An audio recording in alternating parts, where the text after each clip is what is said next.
I'm the Executive Director of the Missouri Association for Community Action, or MACA, and I am very excited to welcome you to the 2014 MACA Annual Conference, and I am privileged to get to introduce our next speaker who is going to open our conference, Governor Jay Nixon.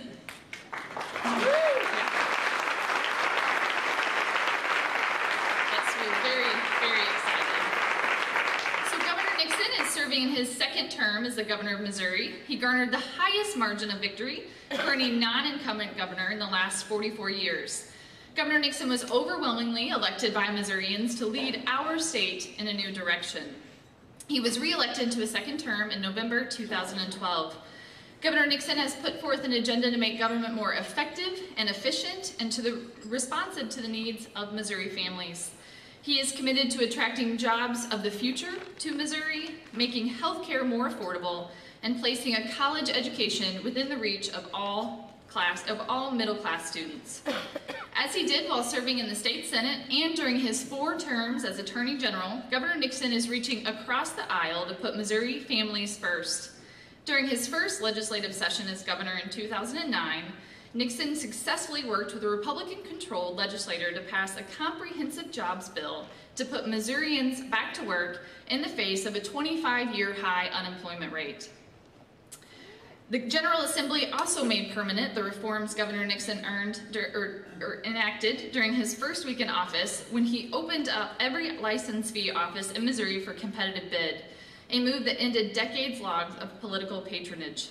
Governor Nixon has made a strong public education system one of his chief priorities. During his first year in office, Missouri's public elementary and secondary schools received a record amount of funding. Prior to becoming governor, Jay Nixon was elected to a record 4 terms as Missouri's Attorney General beginning in 1992. Inheriting an office that was tainted by scandal, Nixon restored integrity to the Missouri Attorney General's office by cleaning up corruption, cracking down on crime, and putting consumers and our environment first.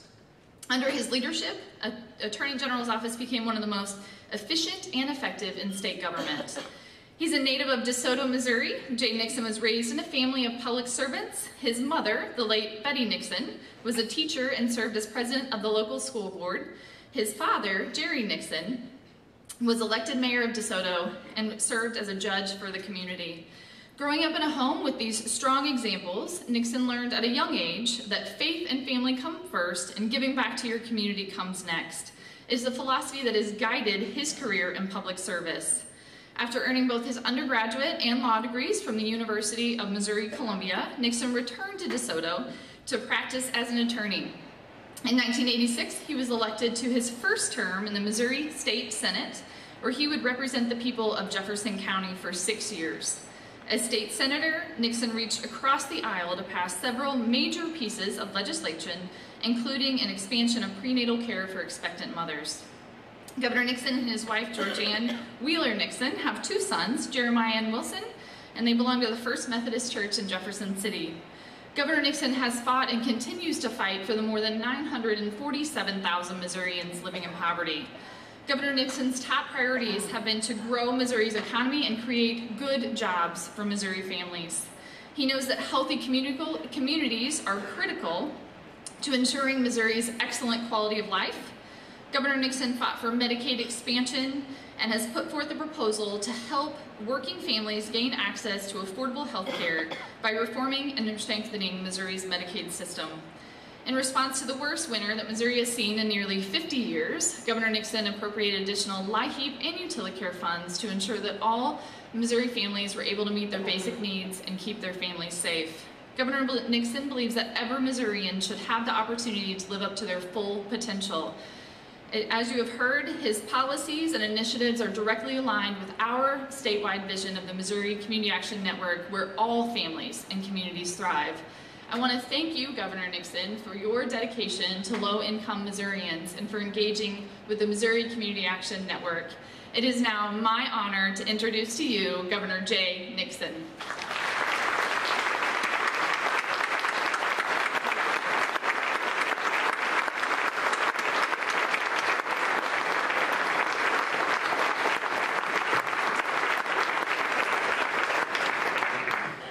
Good afternoon, or morning, excuse me. I guess I got up late at night. It's dark when you get up.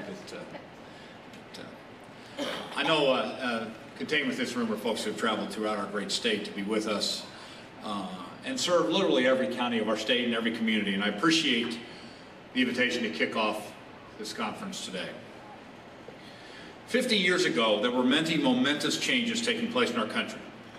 Events that transformed our nation and the lives of millions of Americans. The Freedom Summit, the passage of the Civil Rights Act, and the development of programs to ensure that support systems are in place for those who are older, for those who are sick, and for those in the grip of poverty. These events were driven on a national stage by those whose names are certainly well known. Americans such as President Johnson, Dr. King, Robert Kennedy, and Sergeant Shriver. And these events were driven on the smaller stages of communities and states by thousands of Americans whose names may not be in the history books, but whose work was no less important. And they are the heroes standing alongside those giants. There may even be some of those heroes from that time in this room today, and I certainly know there are heroes who have dedicated their lives' work to helping those who are struggling. And it doesn't matter if you were 23 and have been at this for a year, or 83 and have been doing this work for 60 years. You, and each of you, and the thousands you represent across our great state, are heroes of community action.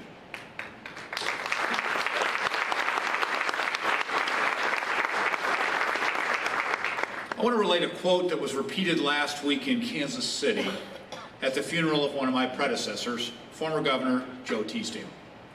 As governor back in the late 70s, Governor Teasdale took several steps to help Missouri's older citizens, including the creation of the Division of Aging.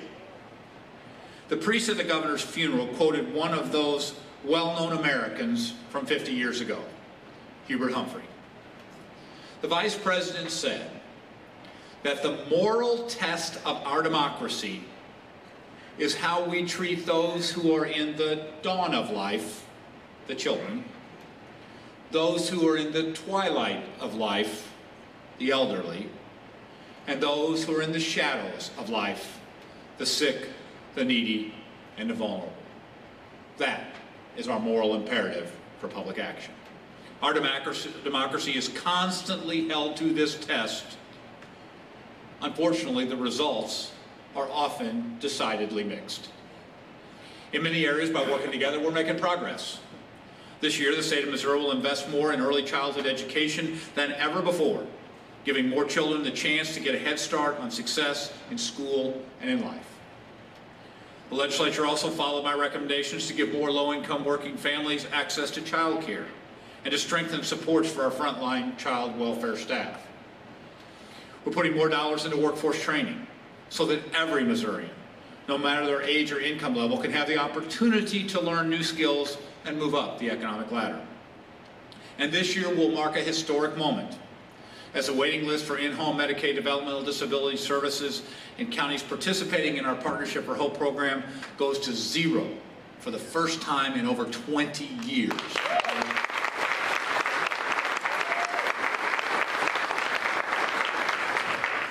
When I took office, Missourians with disabilities like cerebral palsy and autism often had to wait months and even years to get the supports they needed. I have met with families that have had to wait 7, 8, 9 years for those services.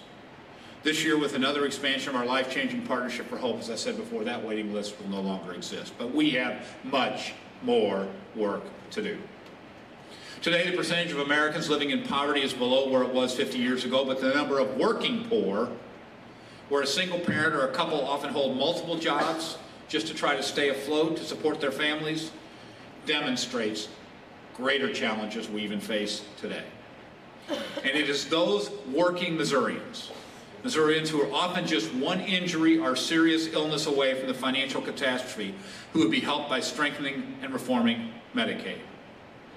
I wish I could tell each of you that just last week, when the session ended on Friday, that one of the accomplishments of the General Assembly was to accept the $2 billion in federal money, was to expand access to working Missourians' health care by 300,000, to make our state healthier and move our economy forward. But that is just not true. Once again, in my view, they have failed at their responsibility to meet the obligations of the test laid out by Hubert Humphrey and by each one of us each day in what we do for people in need.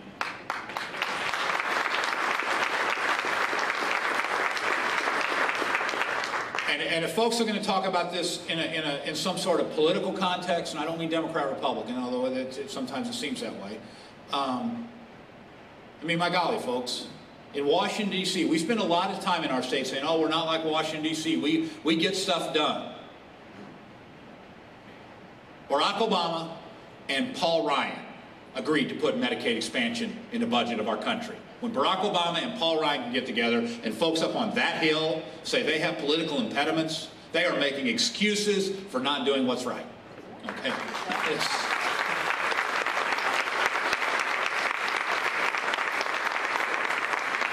And overall, we're paying not only in the fact that workers in states that touch us like Arkansas and Iowa and Illinois and Kentucky are going to their jobs this morning, those starting time jobs, making 9, 10, 11, 12 bucks an hour and getting health care and leading a healthier, more productive life so that they can move up the economic channel. But the other place we're hurting is overall for our economy. Because let's not kid ourselves, it's $2 billion a year, 100% federal money. $2 billion. That means each and us in our state together each day pay $5.7 million in taxes that's sent to Washington, D.C. that instead of coming back here is heading to other states for them to improve their Medicaid. Okay? So we're paying for that. And economically, we're seeing constriction in the healthcare region at a time when other states are growing like crazy, meeting the obligations of an aging population. Our healthcare system is constricting. I was in Rolla, 100 people laid off. In West Plains at the hospital, 35 people laid off. In Sedalia, 50 people laid off. I haven't looked around and noticed everybody getting well and nobody aging anymore. Okay? Bottom line is that we need to move forward on this, and we need to continue to take a strong attitude, but it's affecting the economy as a whole of our state. The University of Missouri study, independent study, shows moving forward on Medicaid in the first year alone would add 24,000 jobs. The Hospital Association study shows that in the first quarter of last year, we lost 3,000 jobs in the healthcare industry directly because of not moving forward on Medicaid. Just in the first quarter of the year then, the 8,000 we could have added plus the 3,000 we lost, that's 11,000 jobs in one quarter. Don't exist. No paychecks coming, no opportunities. So, other than that, I'm neutral about it. That's good.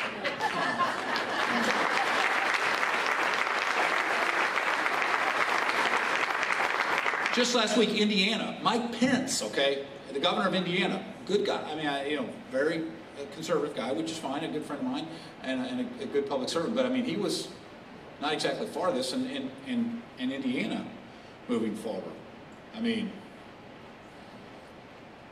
Hoosiers, we're paying for Hoosiers to get health care? I mean, now I want to thank all of you for being part of the coalition of Missourians all across our state, including doctors, nurses, business leaders, and first responders, making the difference, have your voice heard. The advantage we have this year is it's an even-numbered year. So all these folks you're talking to, the vast majority of them are on what we call, in a democracy, they're on what's called the ballot. And you get to vote like for them or somebody else, and I'm not telling anybody who to vote for. But my advice to folks is to make sure that everybody is clear as to which particular region they think that Missourians should pay $5.7 million a day to provide health care to people in Arizona and Michigan and Indiana. At the same time, we're losing jobs and losing access to health care in the state. I ask everybody to continue to stay active and involved. So as lawmakers return to their districts, we need to keep the pressure on over the next 6 months so that we get this done next year. We are gonna get this done. Yeah. Okay.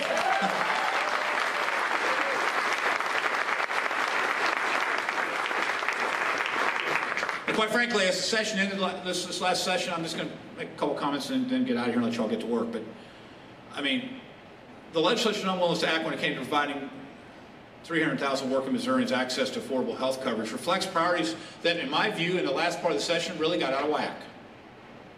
Instead of giving low-income Missourians a hand up, the legislature this session often focused on giving high-income Missourians lavish handouts. In fact, in the last 8 hours of the session, that last day, 8 hours, they passed tax breaks, special tax breaks, for $483 million of handouts, okay?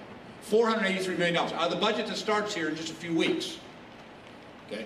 And they didn't pass a number of other measures that are important to stack that budget up.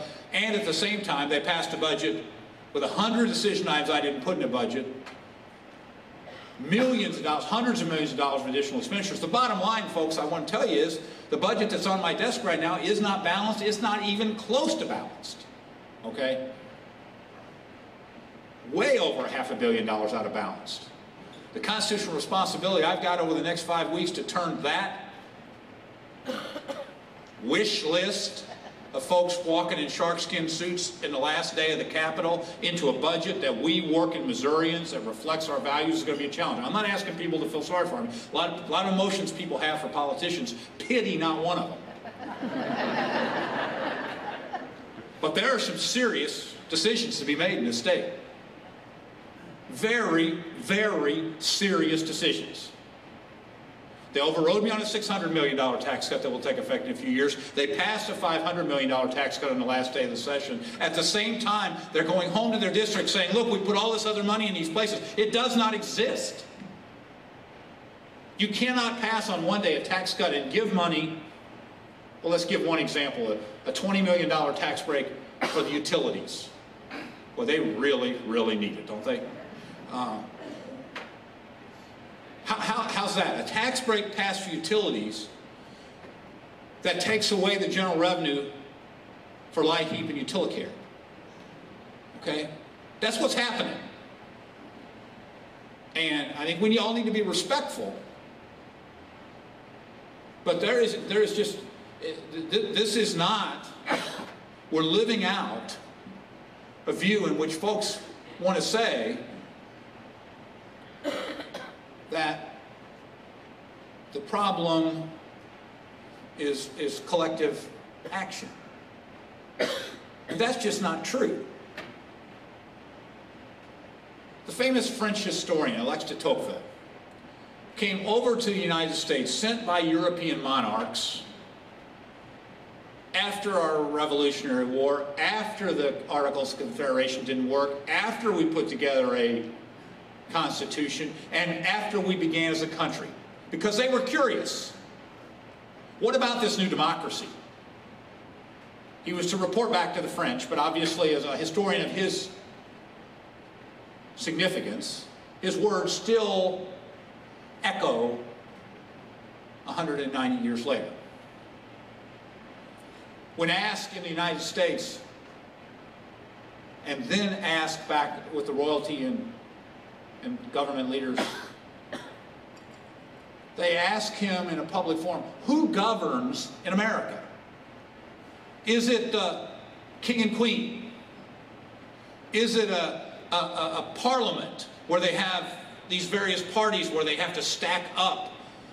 You see it in France, you see it in Israel, where you have these myriad of parties, and they have to put together a governing coalition after each election to see which ministers there are and all that sort of stuff. And de Tocqueville said, no, wait a minute. In America, the people govern. It's a true democracy. They, through their votes, elect from their districts a myriad of people to lead them. The people are, in fact, the government. They're not two separate entities. They're not two separate concepts. Folks, I just want to tell you, we're on a path here in which people are trying to say that we don't run our government. They're trying to say that some people's votes count more than others. And some folks that have unlimited resources have more voice than folks you work with each and every day. That is not the democracy that our framers designed. That is not the government that we all work and serve in. The work that you do is honorable work. The programs that you have learned about to help people move their lives forward, or help people in the shadows of life, or the dawn or the twilight of life, get something from all of us. Sure, a few dollars perhaps, but much more importantly than that, a sense that we all belong to a bigger and greater community. That we are not sentenced to a life where we singularly have to worry about all of our problems ourselves, and that we are solely responsible just for what we have in front of us or don't have. We better get to talking about the broader responsibility in the broader community. In the last election, fewer than 60% of the people voted, okay? And let's just pick an example, the president wins with 51% or whatever. But you take that 40% out, and you find what percent elected the president, and it's in the low 30s. Now, I'm not saying just get out and vote, but what I'm saying is when you have a situation where only a third of the people choose the leader, it's hard. It's not easy. But each and every one of you must help us all reconnect to people, and anyone who you help must feel a joint obligation. That joint obligation is really simple. They need to try as hard as they can to live without the services you provide, if at all possible, and they need to never forget that they're part of a bigger community that helped them when they needed help. And when other people need help, they're to be there for them. We cannot let our democracy be hijacked by the few. We cannot let goodness be something that folks view as separate from public service. And we cannot continue to fund the programs we have if everybody that walks on the third floor of that building can just give somebody an amendment for another 10 or 20 or 30 or $40 million tax break just for their industry without creating a single job.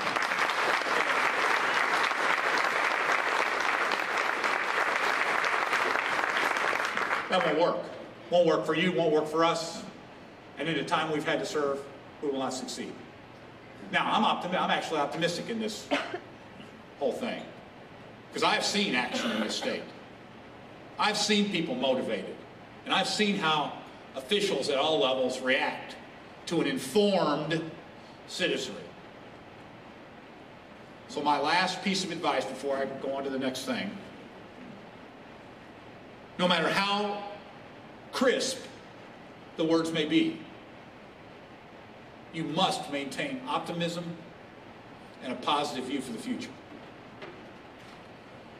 People follow other people, in my view. Nixon's easy rules on leadership. Okay, in my world, I got to have easy rules. People follow people who know where they're going,